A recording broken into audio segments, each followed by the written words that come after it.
Hay despedidas que producen alegría, otras producen tristeza, y hay despedidas que obligatoriamente deberían producir reflexión.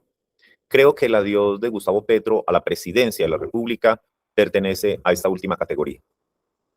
Quiero empezar aclarando un punto fundamental. El adiós en su condición de presidente de la República no es de la vida pública, pues indudablemente seguirá siendo un actor político relevante. También considero honesto decir algo desde mi propia realidad. Nunca voté por Gustavo Petro. No comparto buena parte de su visión de país, pero eso nunca me ha impedido reconocer aquello que considero valioso ni criticar aquello que considero equivocado. Durante estos 4 años vi a muchas personas incapaces de reconocer un solo acierto de este gobierno, pero también vi a muchos seguidores incapaces de reconocer un solo error. Y cuando una sociedad pierde la capacidad de contrastar la realidad, porque todo lo filtra a través de una ideología, deja de pensar y comienza simplemente a defender bandos. Por eso, hoy no quiero juzgar al hombre ni su ideología. Quiero analizar el ejercicio del poder usando su mandato como el gran caso de estudio. Cuando Gustavo Petro llegó al poder, Colombia vivió un hecho extraordinario. Por primera vez, después de décadas de gobiernos identificados con los sectores tradicionales, la izquierda alcanzaba democráticamente la presidencia. No era una elección cualquiera, era una prueba histórica. Millones de colombianos depositaron en él algo mucho más grande que un voto. Heredó décadas de frustraciones acumuladas y una ilusión inmensa. Él mismo construyó su narrativa en clave mesiánica, presentándose como el vehículo de una emancipación popular tras 2 siglos de exclusión. En sus discursos repetía que su llegada era una exigencia de la historia y la oportunidad única para que los de abajo gobernaran. Esa expectativa, precisamente por ser tan alta, terminó convirtiéndose en el mayor peso que tuvo que cargar durante su periodo. Cuando las promesas tocan lo trascendental, los resultados jamás se evalúan con indulgencia. Sería intelectualmente deshonesto y superficial afirmar que este gobierno no deja ningún aporte. Creo que incluso algunos de sus contradictores más firmes reconocen que parte de su legado tiene que ver, por ejemplo, con la sustitución voluntaria de cultivos ilícitos. Durante décadas, Colombia concentró buena parte de su estrategia en la erradicación forzada y en la respuesta militar. Este gobierno que se despide insistió en fortalecer un enfoque que prioriza al campesino y ofrece alternativas económicas para abandonar los cultivos ilícitos. Es legítimo debatir si los resultados fueron suficientes, pero también sería injusto negar que modificó la forma en que el Estado volvió a plantear ese problema histórico. El segundo punto corresponde a la estabilidad macroeconómica. Durante la campaña y los primeros meses del gobierno abundaron pronósticos que anunciaban una crisis económica profunda, una inflación fuera de control, un desplome permanente del peso colombiano frente al dólar. Nada de eso ocurrió en la magnitud que muchos anticipaban. La inflación descendió progresivamente, el dólar encontró niveles de mayor estabilidad y la economía evitó el escenario catastrófico que se anunciaba. Eso no significa que la economía haya sido excelente, ni que no existieran problemas fiscales o de inversión. Significa simplemente que la realidad terminó siendo más compleja que los pronósticos de unos y el triunfalismo de otros. El tercer aspecto fue haber ampliado la agenda pública del país. La reforma agraria, la transición energética, la desigualdad, el reconocimiento de las víctimas, la redistribución de la tierra y el papel del Estado en la economía ocuparon un lugar central durante estos 4 años. Muchas de sus propuestas no lograron consolidarse, otras siguen siendo profundamente discutidas y algunas fueron rechazadas. Pero negar que logró mover el eje del debate nacional sería desconocer un hecho evidente.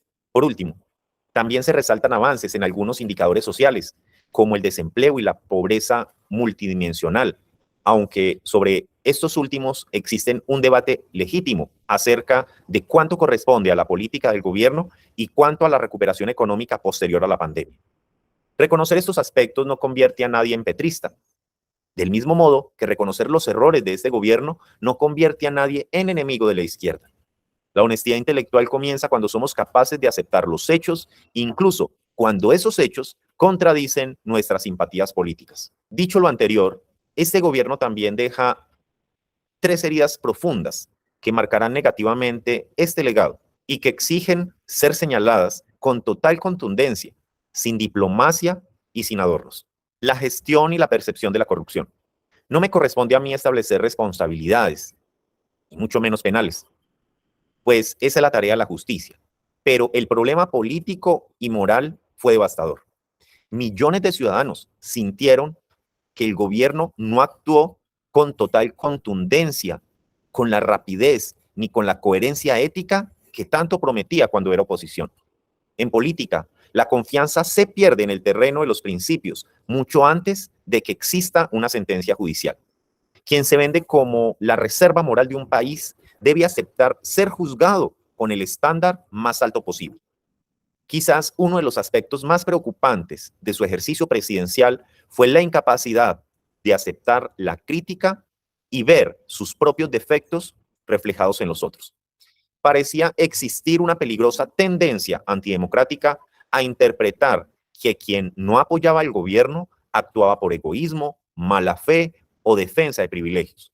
Resulta horroroso en un mandatario que se supone representa la unidad de toda la nación ver la indignación discursiva, porque no le cabía en la cabeza que una persona pobre, afrodescendiente, campesina o víctima del conflicto pudiera ser de una ideología diferente a la suya.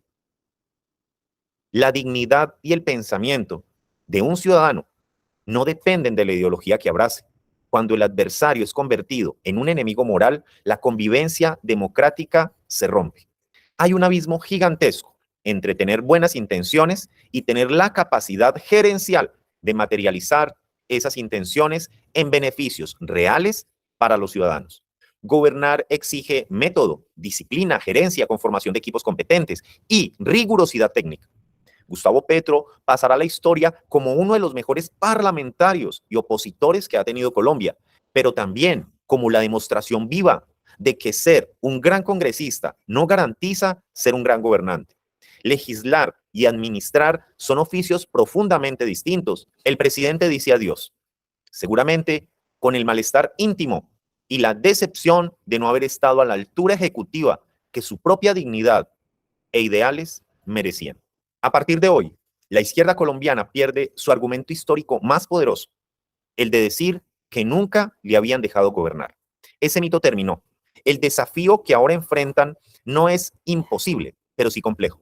Dependerá de cómo asimilen esta experiencia, muestren resultados reales y demuestren si este gobierno fue apenas un primer aprendizaje en la alternancia del poder o una gran oportunidad desperdiciada.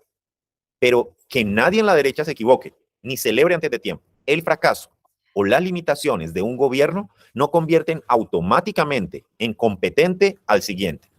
Si la oposición que hoy llega al poder cree que basta conocer Petro para tener éxito, cometerán el mismo error de soberbia.